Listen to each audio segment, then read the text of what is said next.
El 12 de octubre de 1964, Nikita Sergeyevich Khrushchev estaba descansando en su dacha de verano en el resort costero de Pitsunda, en Georgia, mirando el Mar Negro. Tenía 70 años. Llevaba 11 gobernando la Unión Soviética. Había sobrevivido a Stalin. Había sobrevivido al terror. Había sobrevivido a las purgas. Había sobrevivido a la Segunda Guerra Mundial en las trincheras del frente ucraniano. Había sobrevivido a un intento de golpe dentro del Politburó en 1957 que había salido victorioso de manera que muchos encontraron milagrosa. Era uno de los políticos más tenaces y más resistentes que el sistema soviético había producido, un hombre que había escalado desde los pozos de carbón de Donetsk hasta la cima del estado más poderoso del mundo comunista, usando una combinación de astucia política, brutalidad pragmática e intuición para saber quién estaba a punto de caer y ponerse del lado del que iba a ganar antes de que fuera demasiado tarde. Ese hombre, ese superviviente extraordinario, recibió ese día una llamada telefónica desde Moscú.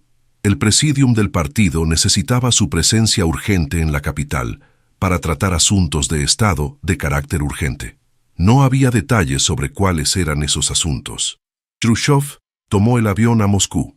Cuando llegó, se encontró con que el presidium en pleno lo esperaba reunido. Y lo que le dijeron en esa sala fue algo que ningún líder soviético había escuchado antes en toda la historia del Estado soviético, que el partido consideraba que su gestión había sido un error, que su liderazgo era inaceptable, que era hora de que se retirara, y que si cooperaba en ese proceso, la separación sería pacífica y podría pasar el resto de su vida con cierta dignidad.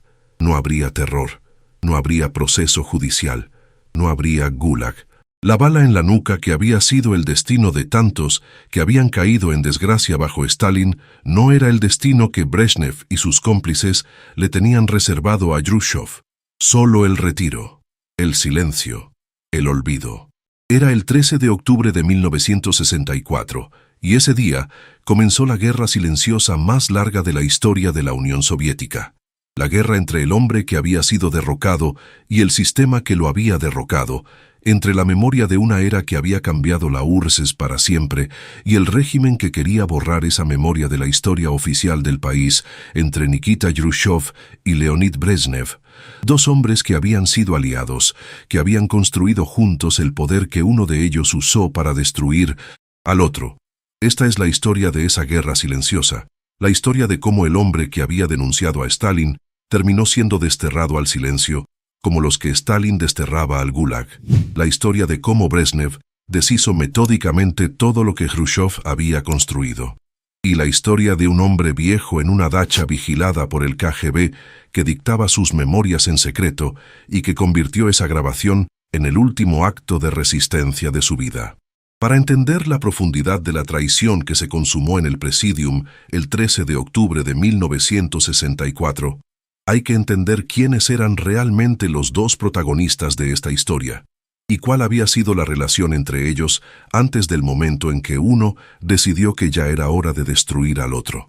Nikita Khrushchev había nacido en 1894 en Kalinovka, un pequeño pueblo de la provincia de Kursk, en el límite entre Rusia y Ucrania, en una familia de campesinos sin tierra. Era el tipo de origen que Stalin consideraba auténticamente proletario y que hacía de Khrushchev exactamente el tipo de cuadro que el sistema soviético necesitaba. Alguien que había llegado desde abajo, que no tenía las complicaciones ideológicas de los intelectuales revolucionarios de la generación anterior, que era leal a quien le daba poder porque sin ese poder no tenía nada. Khrushchev había escalado en el sistema del partido durante los años 20 y 30, con la habilidad y la disposición a la lealtad incondicional que Stalin requería de sus subordinados.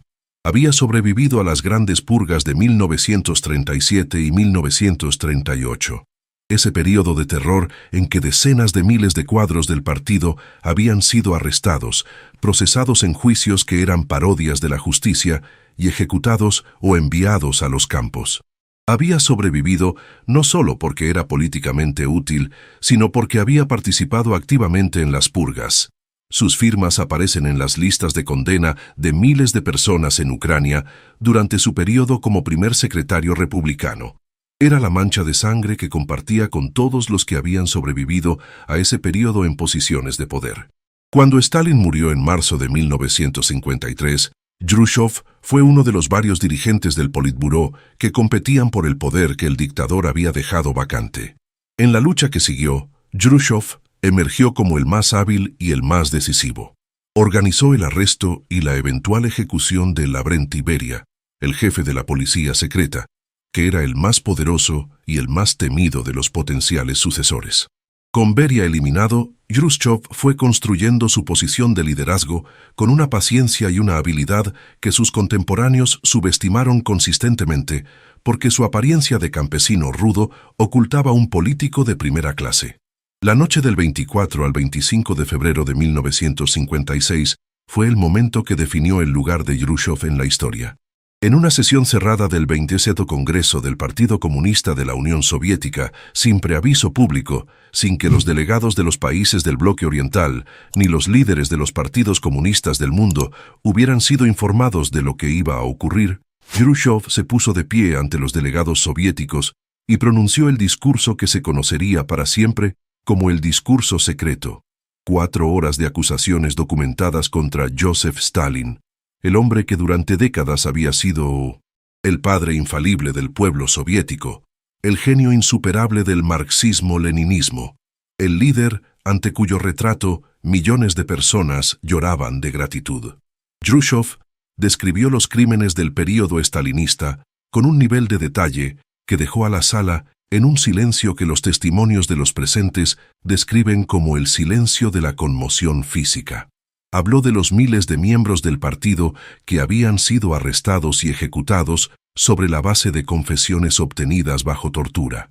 Habló de generales del ejército que habían sido fusilados en vísperas de la Segunda Guerra Mundial en purgas que habían debilitado gravemente la capacidad defensiva del país. Habló del culto a la personalidad que Stalin había construido en torno a su propia figura con una megalomanía que Jrushchov describía con detalle minucioso. El discurso secreto fue el acto político más audaz que ningún líder soviético había ejecutado desde la propia revolución.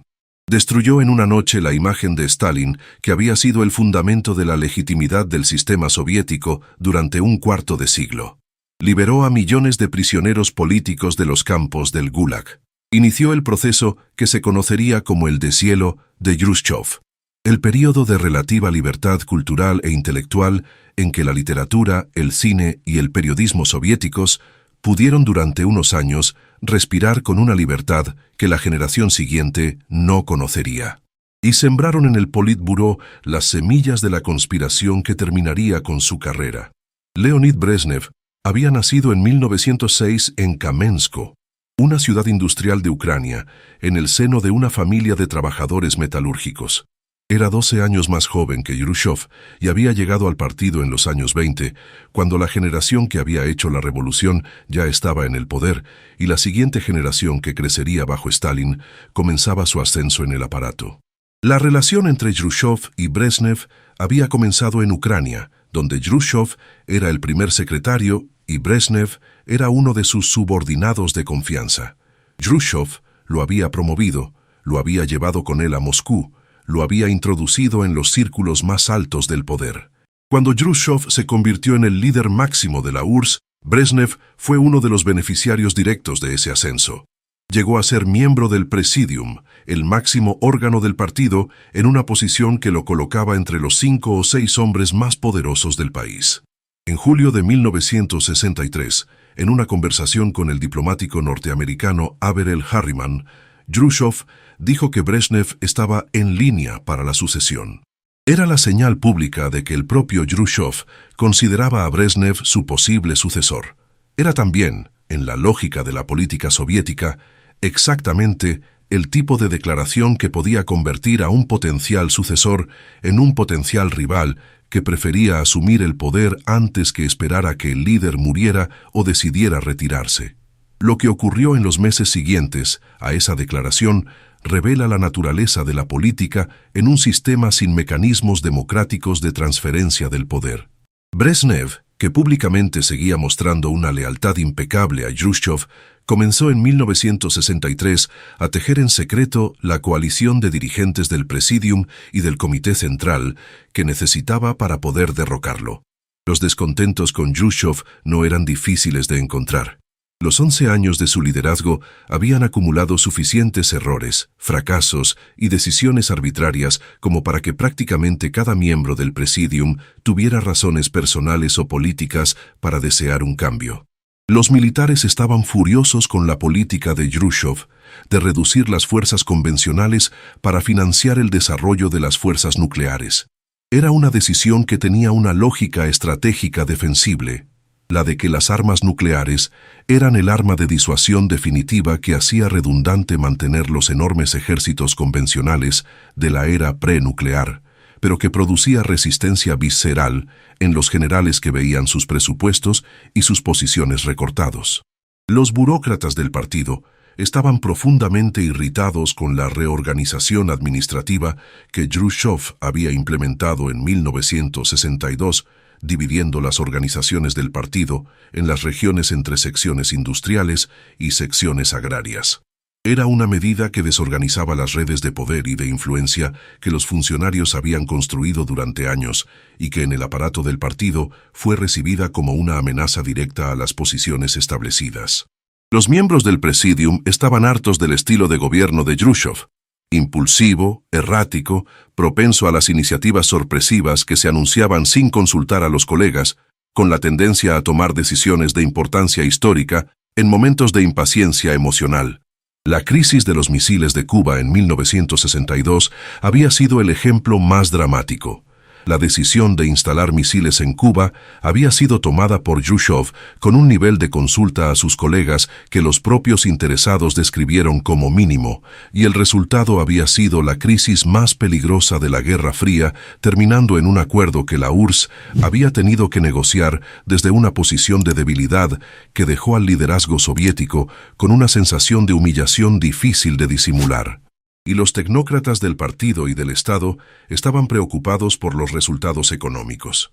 La agricultura soviética seguía siendo un problema crónico que ninguna de las iniciativas de Jrushchov, por entusiastas que hubieran sido, había logrado resolver.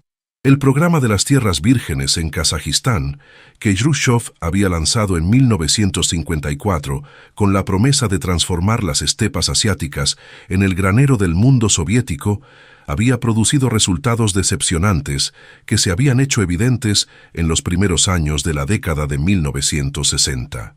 Brezhnev encontró aliados para su conspiración en Nikolai Podgorny, el secretario del partido ucraniano, en Alexander Shelepin, el antiguo jefe del KGB que controlaba las organizaciones de control del partido, y en Vladimir Semichasti, el jefe en funciones del KGB, cuya cooperación era esencial porque sin la cooperación del KGB, cualquier golpe de palacio en el sistema soviético era prácticamente imposible. Era una conspiración que se desarrolló durante meses, con reuniones clandestinas, con la construcción cuidadosa de mayorías en el Presidium y en el Comité Central, con la identificación sistemática de los dirigentes que apoyarían el cambio y con la neutralización o el aislamiento de los que podrían resistirlo. El KGB, que tenía la función formal de proteger a los líderes soviéticos y que por tanto mantenía una vigilancia permanente sobre ellos, sabía de la conspiración. Semichasti, en lugar de informar a Jrushchov de lo que estaba ocurriendo, como su función habría requerido, decidió apoyar a Brezhnev. Era la decisión que selló el destino de Jrushchov. Sin la lealtad del KGB, no había manera de resistir al Politburó. Jrushchov recibió advertencias. Personas cercanas a él le transmitieron rumores de que algo se estaba tramando. Pero Jrushchov, que había salido victorioso del intento de golpe de 1957 porque había podido convocar de emergencia al Comité Central que lo apoyó contra el Presidium, se resistía a creer que la situación era tan grave. Confiaba, según los testimonios disponibles, en que sus relaciones personales con los miembros del Presidium, incluyendo al propio Brezhnev, eran suficientemente sólidas como para que ninguno de ellos se atreviera a actuar en su contra. Era un error de cálculo que subestimaba la determinación de hombres que habían decidido que ya era demasiado tarde para dar marcha atrás. El 13 de octubre de 1964, Jrushchov llegó a Moscú desde Pitsunda y fue conducido directamente a la reunión del Presidium. Lo que siguió durante las horas que duró esa sesión fue, según los registros que han salido a la luz con el paso de los años, una acumulación metódica de acusaciones. Los errores de la agricultura, la improvisación de la política exterior, la conducción caótica de la crisis cubana, la reorganización administrativa que había desorganizado el partido, el culto a la personalidad que Jrushchov había criticado en Stalin, pero que según sus acusadores, había comenzado a construir alrededor de su propia figura. Jrushchov intentó resistir. Según algunos testimonios, pidió tiempo para preparar una respuesta. Según otros, intentó apelar a los vínculos personales con algunos de los presentes, pero la mayoría era aplastante. Solo Anastas Mikoyan, el anciano superviviente de todas las eras soviéticas, votó en su contra de la destitución. El resto estaba con Brezhnev. Al día siguiente, 14 de octubre de 1964, el Comité Central se reunió en una sesión que Mikhail Suslov presidió con la eficiencia de quien ha organizado el procedimiento con cuidado. Los cargos contra Jrushchov fueron presentados. El Comité Central votó aceptar su renuncia voluntaria por razones de edad avanzada y salud precaria. Leonid Ilyich Brezhnev fue designado primer secretario del Partido Comunista de la Unión Soviética. Alexei Kosygin asumió como presidente del Consejo de Ministros. Era la primera vez en toda la historia de la Unión Soviética que un líder en activo era removido del poder sin sangre. Jrushchov fue trasladado a su dacha en Petrovo-Dalneye, a 20 kilómetros al oeste de Moscú. Se le asignaron una vivienda, un automóvil con chofer, una pensión de Estado. También se le asignaron agentes del KGB que controlaban todos sus movimientos, revisaban su correspondencia, registraban sus visitas y mantenían informado al nuevo liderazgo de todo lo que el hombre destituido hacía y decía. Era el arresto domiciliario de facto que el historiador Mark Kramer y otros académicos describen en sus trabajos sobre ese periodo. No la prisión formal del periodo estalinista, sino el confinamiento supervisado de un hombre al que el sistema no se atrevía a encarcelar, pero que no podía dejar libre para que hiciera o dijera lo que quisiera. La guerra silenciosa entre los dos hombres comenzó en ese momento y continuó hasta la muerte de Jrushchov en septiembre de 1971. Brezhnev y los nuevos líderes tenían un problema que era más complicado de gestionar que el simple relevo de una persona en el poder. Tenían que decidir qué hacer con el legado de 11 años de política jrushchovista que había transformado la Unión Soviética de maneras que no podían simplemente ignorarse. El deshielo de Jrushchov había abierto espacios culturales e intelectuales que la sociedad soviética había comenzado a habitar. La libertad relativa de la literatura y de las artes, la posibilidad de publicar obras que antes habrían enviado a sus autores al Gulag, el debate abierto en las revistas sobre cuestiones que antes eran tabúes absolutos. Todo eso había creado expectativas en la inteligencia soviética que no podían simplemente cerrarse sin consecuencias.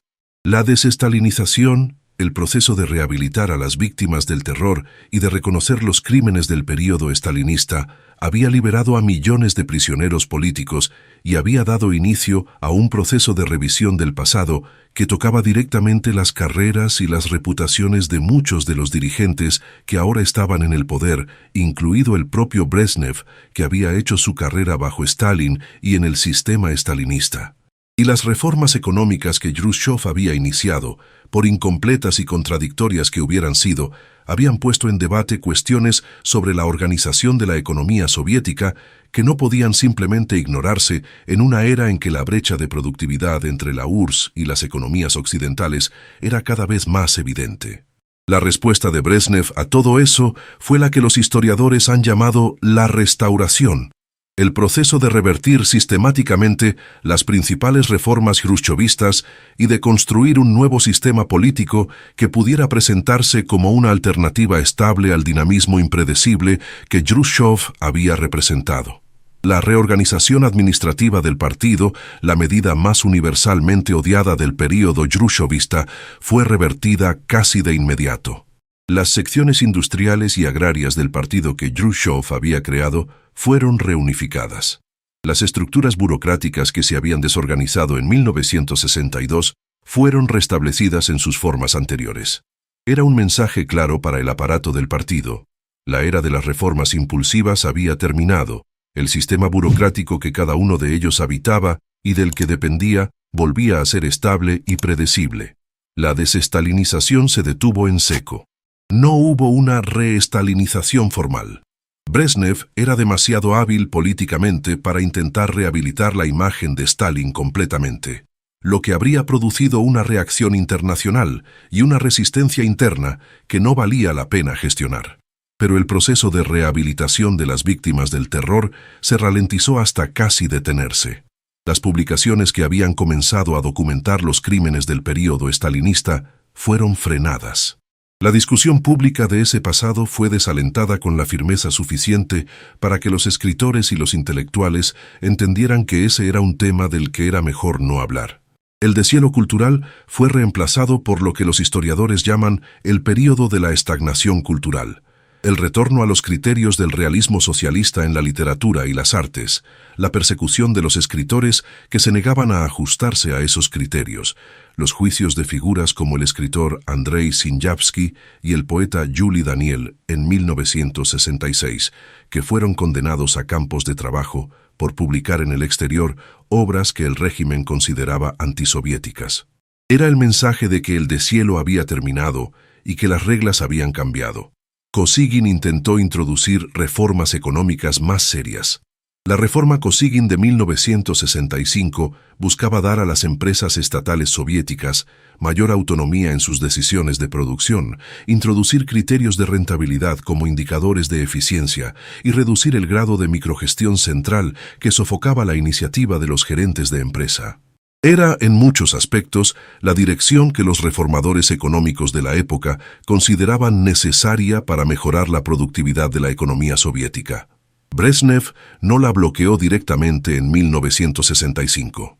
Pero en los años siguientes, a medida que consolidaba su control sobre el sistema, fue vaciando las reformas de Kosygin de su contenido real, vetando las medidas más radicales y permitiendo que el sistema burocrático tradicional digiriera y neutralizara las innovaciones que habrían requerido un cambio cultural en el funcionamiento de las empresas y de la administración. Para la primera mitad de los años 70, cuando Brezhnev había consolidado plenamente su posición, los intentos de Kosygin de reformar la economía habían sido reducidos a un mínimo que no amenazaba ninguno de los intereses establecidos que el sistema burocrático protegía. Era el corazón de lo que Mikhail Gorbachev llamaría décadas después la era del estancamiento, el período en que la Unión Soviética vivió de las rentas del petróleo y del gas que las exportaciones de hidrocarburos proporcionaban en los años 70, mientras las estructuras económicas, políticas y sociales se solidificaban en un estado de inmovilismo que era cómodo para todos los que tenían posiciones establecidas en el sistema y que era catastrófico para la capacidad de adaptación de la economía a los desafíos que el futuro traería. Mientras todo esto ocurría en el Kremlin y en los ministerios de Moscú, el hombre que había iniciado el camino diferente que el nuevo régimen estaba revirtiendo, vivía en su dacha vigilada y construía su propia forma de resistencia al olvido al que querían condenarlo. Jrushchov comenzó a dictar sus memorias en 1967, 3 años después de su destitución. Lo hacía en secreto, sabiendo que los agentes del KGB que vigilaban su dacha estaban atentos a cualquier actividad que pudiera resultar políticamente inconveniente para el nuevo liderazgo. Dictaba en un grabador de cinta en los momentos en que las grabaciones serían menos fáciles de detectar, con la ayuda de su familia, que lo protegía de las miradas de los vigilantes. El contenido de esas grabaciones era explosivo. Jrushchov hablaba de la política soviética con una franqueza que ningún funcionario soviético en activo se habría atrevido a usar. Hablaba de las decisiones que había tomado, de los errores que reconocía, de las intrigas del Politburó, de los caracteres de los dirigentes con quienes había trabajado. Hablaba, sobre todo, con la libertad de alguien que ya no tenía nada que perder políticamente y que quería que su versión de la historia quedara registrada antes de que muriera. Las cintas fueron sacadas clandestinamente de la URSS con la ayuda de su hijo Sergei y llegaron a Occidente, donde la editorial americana Little, Brown and Company las publicó en 1970 bajo el título Khrushchev Remembers. Era un acontecimiento político de primera magnitud. el primer secretario que había gobernado la URSS durante 11 años. Vivo, y todavía en la URSS, publicando sus memorias en Occidente con comentarios explícitos sobre la política soviética contemporánea. El nuevo liderazgo soviético convocó a Jrushchov para que repudiara las memorias, argumentando que eran falsificaciones o que habían sido publicadas sin su consentimiento. Jrushchov se negó a negar que las memorias eran suyas. Era un acto de resistencia silenciosa que el régimen no podía castigar directamente sin producir exactamente el tipo de escándalo internacional que quería evitar. La presión que el régimen ejerció sobre Jrushchov en los años que siguieron fue uno de los factores que, según los relatos de sus familiares, contribuyó al deterioro de su salud. Jrushchov sufrió 2 ataques cardíacos en esos años. Murió el 11 de septiembre de 1971, a los 77 años, en su dacha, sin que el régimen de Brezhnev le concediera los honores de Estado que correspondían a un ex líder de la URSS. Su muerte fue anunciada por la agencia TASS en pocas líneas, sin los obituarios de primera plana y los elogios póstumos que cualquier líder soviético que hubiera muerto en el cargo habría recibido. Fue enterrado en el cementerio de Novodevichy, en Moscú, pero no en el muro del Kremlin, donde estaban enterrados los héroes de la Unión Soviética. Era la última medida del olvido al que el régimen que lo había derrocado quería condenarlo. La guerra silenciosa entre Jrushchov y Brezhnev no terminó con la muerte del primero. Continuó en el plano de la historia, del legado, de la memoria colectiva de la sociedad soviética y del mundo. Brezhnev gobernó la URSS hasta su muerte en noviembre de 1982, durante 18 años que los historiadores recuerdan fundamentalmente por la invasión de Checoslovaquia en 1968, por la doctrina Brezhnev que afirmaba el derecho de la URSS a intervenir en cualquier país socialista que considerara que se estaba desviando del camino correcto, por la detente con Occidente y los acuerdos de control de armamentos, y por la invasión de Afganistán en 1979, que sería el Vietnam soviético y uno de los factores que aceleraría el colapso del sistema que él representaba. Era el liderazgo de la estabilidad y del inmovilismo, el del sistema que prefería no cambiar nada para no arriesgarse a perder lo que tenía, la política del no hay que tocar lo que funciona, llevada a sus consecuencias lógicas en un sistema que en el fondo no funcionaba. Mientras la economía soviética vivía de los petrodólares de los años 70, ese inmovilismo podía sostenerse. Cuando el precio del petróleo bajó en los años 80 y Gorbachov se encontró con la herencia acumulada de décadas de estagnación brezhneviana, la factura finalmente se cobró. Gorbachov fue el que acuñó el término «era del estancamiento» para describir los años de Brezhnev. Y Gorbachov fue también el que reivindicó la herencia de Jrushchov. Fue bajo Gorbachov cuando la rehabilitación de Jrushchov comenzó a avanzar, cuando sus memorias pudieron publicarse en la URSS, cuando el debate sobre el deshielo y sobre lo que representó para la sociedad soviética pudo abrirse de manera más libre. La rehabilitación de Jrushchov por la historia ha sido gradual y todavía incompleta. Fue un hombre que participó en los crímenes del período estalinista antes de denunciarlos. Fue un líder que cometió errores propios, que tenía la misma propensión al voluntarismo y a la improvisación que criticaba en sus predecesores. Fue el arquitecto del programa nuclear que casi llevó al mundo a la guerra total en octubre de 1962. Pero fue también el hombre que dijo la verdad sobre Stalin en la noche del 25 de febrero de 1956. El hombre que liberó a millones de prisioneros de los campos del Gulag. El hombre que intentó, con todos sus errores y sus contradicciones, construir una forma de liderazgo soviético que no se basara en el terror sistemático como instrumento de control. El hombre que pagó todo eso con su carrera, con sus últimos años de vigilancia permanente y con el intento de borrarlo del registro oficial de la historia de su país. Y el hombre que en los últimos años de su vida, en la dacha vigilada de Petrovo-Dalny, dictó sus memorias en secreto en un grabador de cinta y las hizo llegar al mundo exterior en el último acto de resistencia de quien sabe que la historia que cuenta no es la historia que el poder quiere que se recuerde, pero que confía en que la verdad tiene una durabilidad que el poder tiene a veces dificultad en combatir. La guerra silenciosa entre Jrushchov y Brezhnev fue, en última instancia, la guerra entre la reforma y el inmovilismo, entre el reconocimiento doloroso del pasado y la comodidad del olvido, entre el riesgo de cambiar y la seguridad de quedarse quieto. La Unión Soviética eligió la opción de Brezhnev, y 20 años después de la muerte de Jrushchov, el sistema que Brezhnev había preservado en su estado de estancamiento se derrumbó por su propio peso. La guerra silenciosa la perdió Jrushchov en vida. La ganó en la historia. Cuéntanos en los comentarios, ¿crees que la Unión Soviética habría tenido un destino diferente si Jrushchov hubiera podido completar sus reformas? ¿O crees que el sistema era demasiado rígido para sobrevivir a cualquier proceso de cambio real desde dentro?